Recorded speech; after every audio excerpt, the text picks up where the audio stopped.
có béo luôn hoài luôn. Cái tên mới xây gì đó xin á. Giáo xin mình đi qua. Cho béo.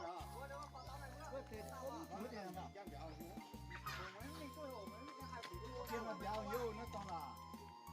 Cú. Béo ơi. Rồi, cá đây. Nó béo rẻ nhỉ. Chiều vẫn nhớ rồi.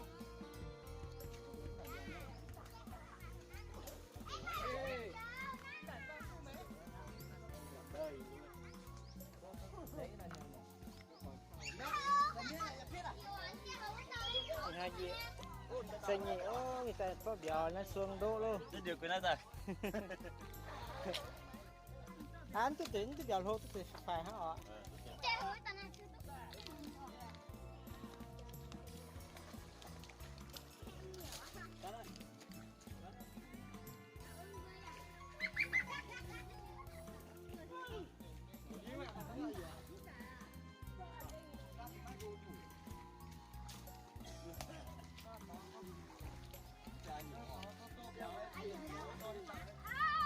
Thì ta phải nó này. Đây rồi. Này. Bạn tao nhìn tỏ ra nó cho nó ơi. Chứ nào phân đến nó cho nó tỏ ra cái thằng mà.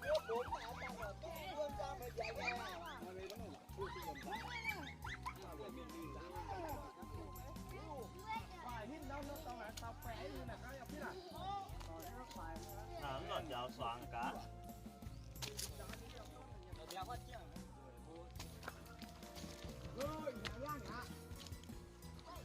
Phải là kêu dẫn xuống chứ hồi thò là.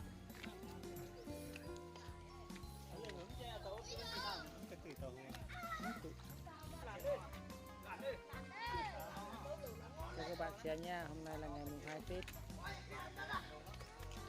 Để bắt cá.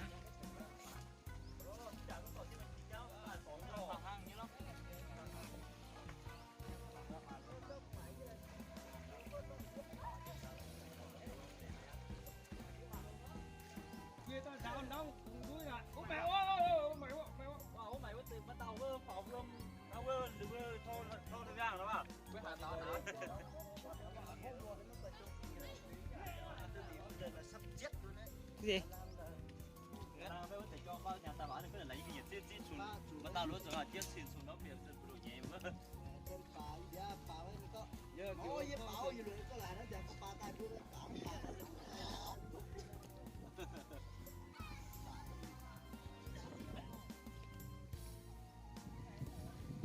mày không phải tên này đứng từ giáo.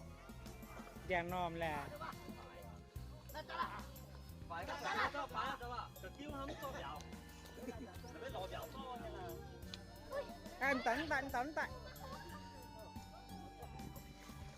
Tôi dài nha.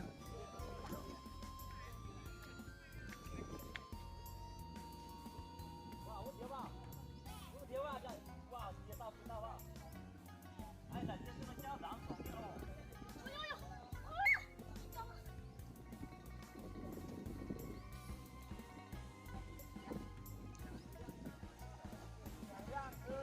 Kéo à.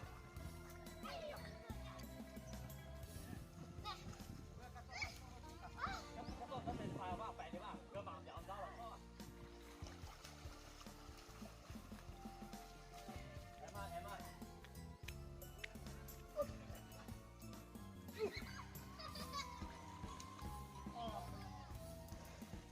Ôi dạ thấy thôi. Đây giang này giang nè.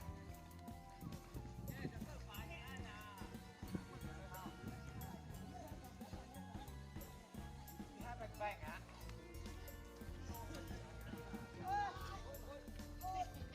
Anh ra mới được không?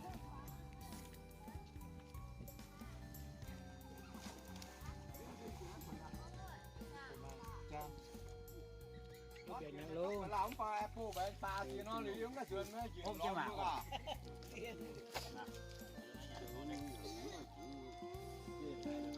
Cháu gì cái này cái chú vẫn là đang.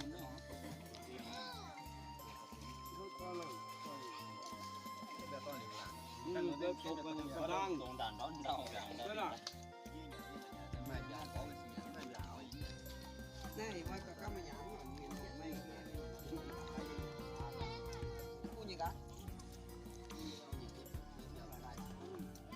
xíu thôi nhỉ.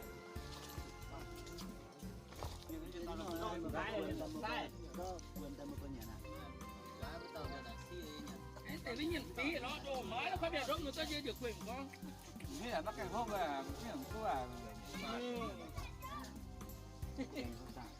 Thứ này.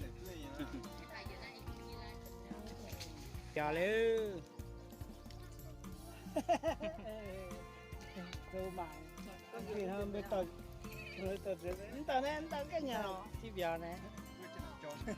Giờ có giờ hết cuối nhà đó.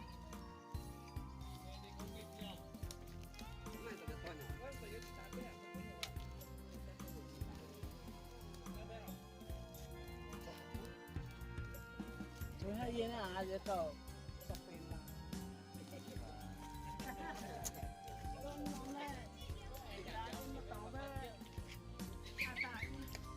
Bên nhau hết.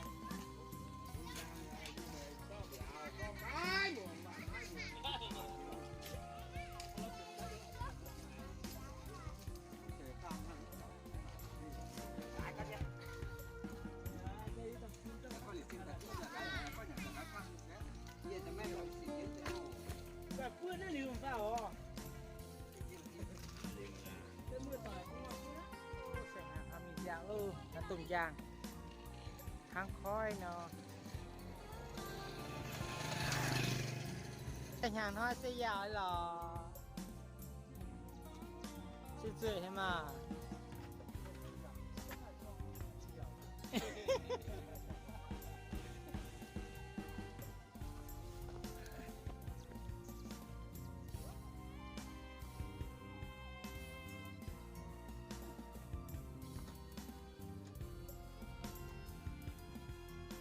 mình chỉ mình mang ý nhau ha.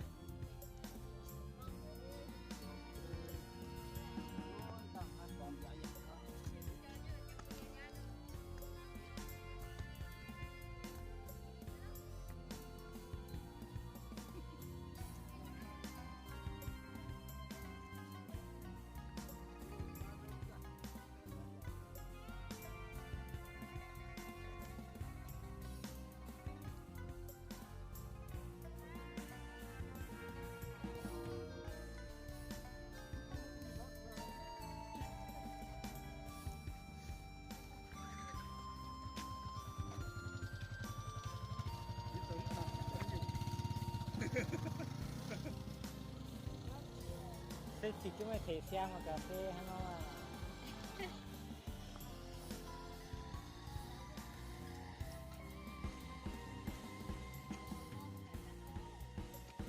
niềm vừa xuống cái tông vậy ôi vừa là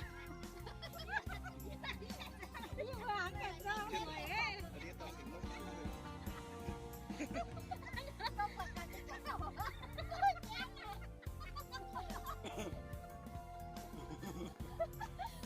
em ở đây ai nó từng qua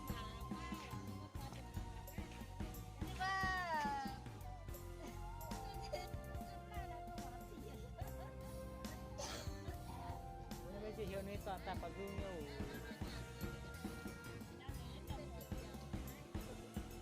anh cha mà ăn cái tụi hình nha nào mẹ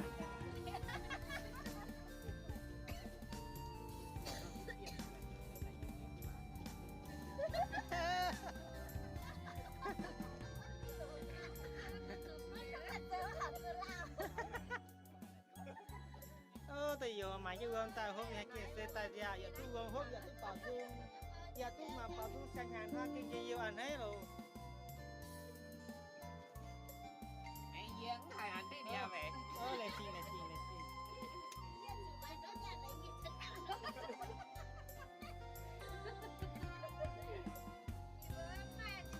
ta bảo tôi miền không có rồi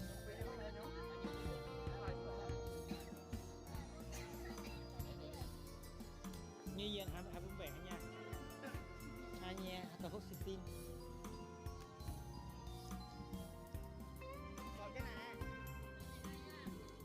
gì nãy đây co không thể lại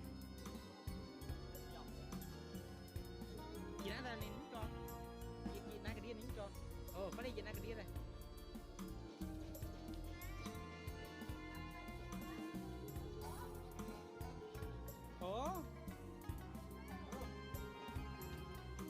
anh nghe con lừa phải chứ phải cái tiền luôn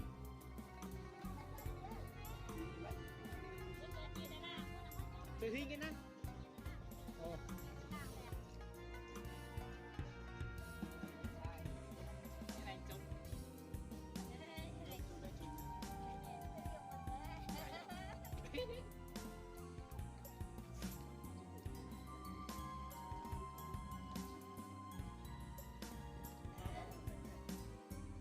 có lên cười chứ có lên nó cười chứ bữa anh chứ nè anh chứ nè bây giờ là nhiều cái gì bữa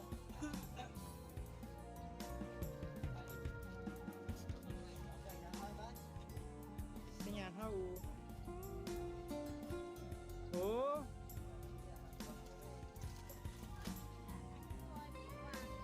đi ra yên xuống tệ bữa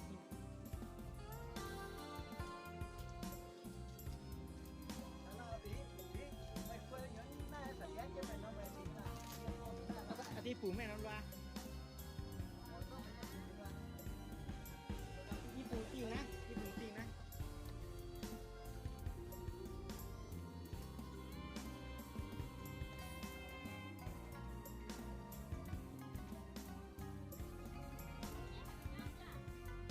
se fate siete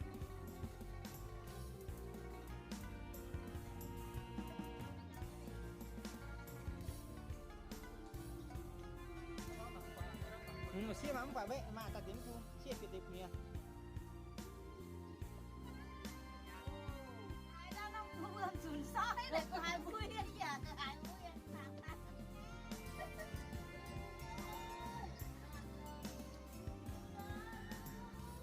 xia cơm nha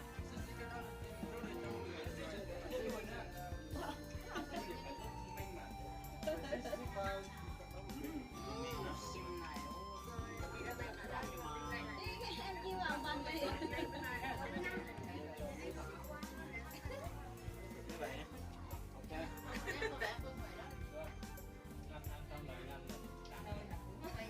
bắt đầu ấy tại cái khu xưởng đấy phải đi ra ra bên này nghe cái này nó phá này ở đâu là thả cái thân xưởng này thả cái thân xưởng bên ở bên ngoài ấy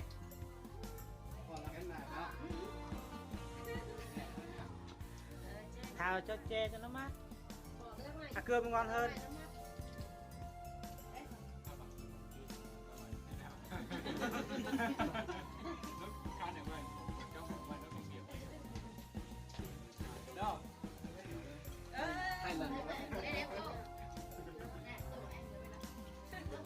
không người à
ลงก็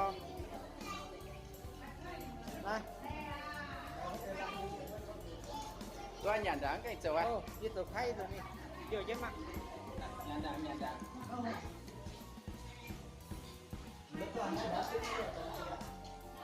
มาปูเปลี่ยนปู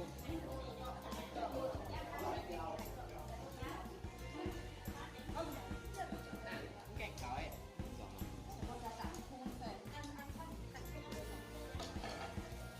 มาเบ็ดลงก็ 一样的手上在高也上面的一到也是也没有。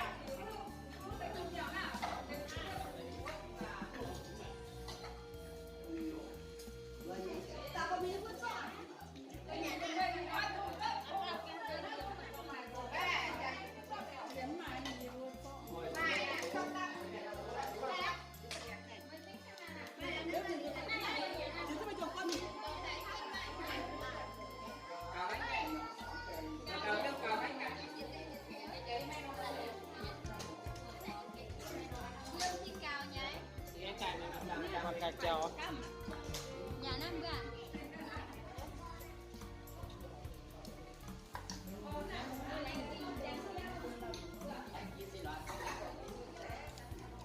Nhận đáng. Cái chỗ ấy tạm đấy. Tạm giờ không gai thì ha.ก็เห็นหน้าตามไม่เชียร์เนี่ยโอ้นะเชียร์ยังไงเรื่องใบนะ